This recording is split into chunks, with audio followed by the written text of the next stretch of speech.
Hello guys, क्या चल रहा है। जैसे आप लोगों को पता है स्प्रिंग का मौसम बस शुरू ही होने वाला है। हम आज बात करेंगे मोस्ट एंटिसिपेटेड 8 एनिमेज जो स्प्रिंग सीजन के शुरू में मतलब अप्रैल में रिलीज होने वाला है। तो हमारे लिस्ट के 8th पोजीशन पे आती है काइजू नो 8। काइजू का मतलब है मॉन्स्टर। ट्रेलर से ही पता चला जापान में अचानक से मॉन्स्टर हमला कर देते हैं। इसके अगेंस्ट फाइट करने के लिए जापान गवर्नमेंट एक डिफेंस फोर्स बनाता है। हमारा हीरो उस डिफेंस फोर्स में रिक्रूट होता है। तो इसी फाइट के दौरान हमारा प्रोटैगनिस्ट के अंदर एक मॉन्स्टर घुस जाता है। हमारा प्रोटैगनिस्ट क्या बिल्कुल एक मॉन्स्टर बन जाएगा और कैसे इस चीज से डील करेंगे ये देखने में मजा आएगा। ये रिलीज होगा 13 अप्रैल को। हमारी लिस्ट की 7th पोजीशन पे आती है द फेबल। स्टोरी का मेन कैरेक्टर एक एसेसन है। ऐसे वैसे एसेसन नहीं, जाने माने एसेसन है जिसके लिए किसी आदमी को मार डालना कोई बात ही नहीं है। लेकिन उसके पास एक दिन एक कॉन्ट्रैक्ट आता है कि उसको एक नॉर्मल सिटीजन जैसे लाइफ जीना पड़ेगा। ये सिंपल मिशन उसके लिए बहुत हार्ड बन जाता है। स्टोरी की सिनॉप्सिस से पता चल रहा है कि एक कॉमेडी सीरीज होने वाला है। इस एनिमे रिलीज होगा 6 अप्रैल 2024 को। हमारी लिस्ट की 6th पोजीशन पे आते हैं एक इसेकाई एनिमे जिसका नाम है रीमॉन्स्टर। हमने बहुत बार देखा है कि मेन कैरेक्टर की मौत ट्रक से ठुक के अर्थ पे हो जाता है। उसको एक नया लाइफ मिलता है लेकिन उसके पास अपनी पुरानी लाइफ की मेमोरी होती है। इसका भी कंसेप्ट सिमिलर है लेकिन मेन कैरेक्टर एक इंसान की जगह एक गॉब्लिन पे रीइंकार्नेटेड होता है। सो उसके बाद हमारा प्रोटैगनिस्ट दूसरे मॉन्स्टर से फाइट करते करते धीरे धीरे ताकतवर बनता है। कैसा उसका आगे का एडवेंचर होगा वो देखने में मजेदार होगा। ये रिलीज होगा अप्रैल 4 को।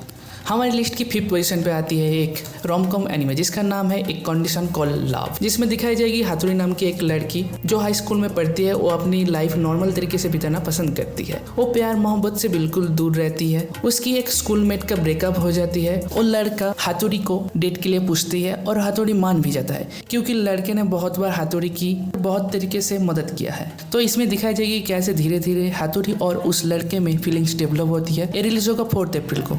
हमारी लिस्ट 4th पोजीशन पे आती है गॉड्स गेम वी प्ले। इसमें दिखाई जाएगी कि गॉड्स को करने के लिए कुछ नहीं है अपने फ्री टाइम में, तो वो बिल्कुल बोर हो चुके हैं। फॉर एंटरटेनमेंट वो डिसाइड करते हैं कि ह्यूमन के साथ कुछ गेम खेला जाए। गॉड्स कुछ ह्यूमंस को सिलेक्ट करते हैं और स्पिरिचुअल रियल में लेके आते हैं। ह्यूमंस को बोला जाता है कि उनको गॉड्स के साथ कुछ गेम खेलना पड़ेगा। जो भी इंसान गॉड्स को 10 गेम में हराएगा वो गॉड से कुछ भी मांग सकता है। स्टोरी की सिनॉप्सिस से ही पता चल रहा है इसमें बहुत ज्यादा एक्शन और ट्विस्ट एंड टर्न्स दोनों देखने मिलेगा। ये रिलीज होगा 1 अप्रैल को। हमारी लिस्ट की 3rd पोजीशन पे आती है कोनोसुबा की सीजन 3। एक कॉमेडी इसेकाई एनिमे है। इसका सबसे बड़ा पॉजिटिव साइड है इसका कॉमेडी। दूसरे इसेकाई एनिमे की तरह हमारी प्रोटैगनिस्ट की मौत अर्थ पे हो जाता है लेकिन बहुत ज्यादा हिलेरियस तरीके से। वो एक गॉडेस के पास पहुंचते हैं। गॉडेस बोलता है कि तुम कुछ भी मांग सकते हो, लेकिन वो चूज करता है गॉडेस को ही। तो हमारा प्रोटैगनिस्ट और गॉडेस रीइंकार्नेटेड होता है एक दूसरी दुनिया में जहाँ पे उन लोगों का मेन एम है उस दुनिया का डीमन किंग को हराना। इसी एडवेंचर के दौरान बहुत फानी से फानी इंसिडेंट क्रिएट होता है जो देखने में बहुत मजा आता है। और मैं इसकी एनिमेटर को एक सैल्यूट देना चाहता हूँ जो उन्होंने टाइम निकाल के जो हमको एनिमेशन दिखाया है, क्या मैं बोलूँ। इसका सीजन 3 रिलीज होगा 10 अप्रैल को।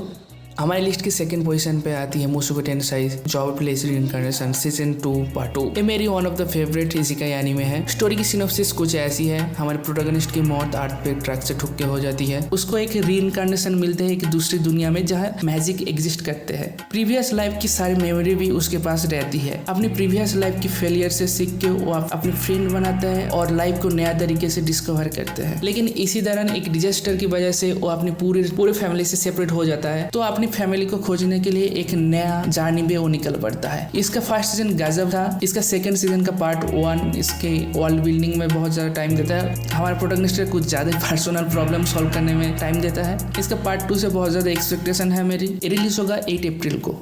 तो हमारी लिस्ट की 1st पोजीशन पे आती है that time I got reincarnated as a slime season 3। ये बहुत लोगों का नंबर 1 इसेकाई एनिमे है। नॉर्मल इसेकाई की तरह प्रोटैगनिस्ट का मौत अर्थ पे हो जाती है। उसको रीइंकार्नेशन मिलता है एज अ स्लाइम, लेकिन उसके पास प्रीवियस लाइफ की मेमोरी होती है। स्लाइम होने के बावजूद भी वो बहुत ज्यादा ताकतवर होता है। इसके बाद हमारी प्रोटैगनिस्ट रिमेरू द स्लाइम एक डिसऑर्गेनाइज्ड गॉब्लिन विलेज में पहुंचता है। रिमेरू उस विलेज को दूसरे मॉन्स्टरों से प्रोटेक्ट करता है। अपनी पिछली लाइफ की एक्सपीरियंस से उस विलेज का बहुत सारे प्रॉब्लम सॉल्व करता है और बहुत सारा फ्रेंड भी बनाता है। रिमेरू उस विलेज को बहुत तरीके से डेवलप भी करता है जो उस दुनिया की बहुत सारे लोगों को पसंद नहीं आता, जिसकी वजह से कॉन्फ्लिक्ट शुरू होता है। और जिस तरह से इसमें 2 वॉर सेटअप किया गया है और रिमेरू और उसकी दोस्त पूरी तरह से कैसे एक स्ट्रेटेजी बना के लड़ते हैं जो देखने में बहुत ज्यादा एंगेजिंग एंड इंटरेस्टिंग होती है। इस एनिमे सीरीज का सबसे बड़ा पॉजिटिव साइड है इसका स्टोरी लाइन, वर्ल्ड बिल्डिंग और इसका एक्शन सीक्वेंसेस जो देखने में बहुत ज्यादा इंटरेस्टिंग और मजेदार होता है। इसका सीजन 3 रिलीज होगा 5 अप्रैल को।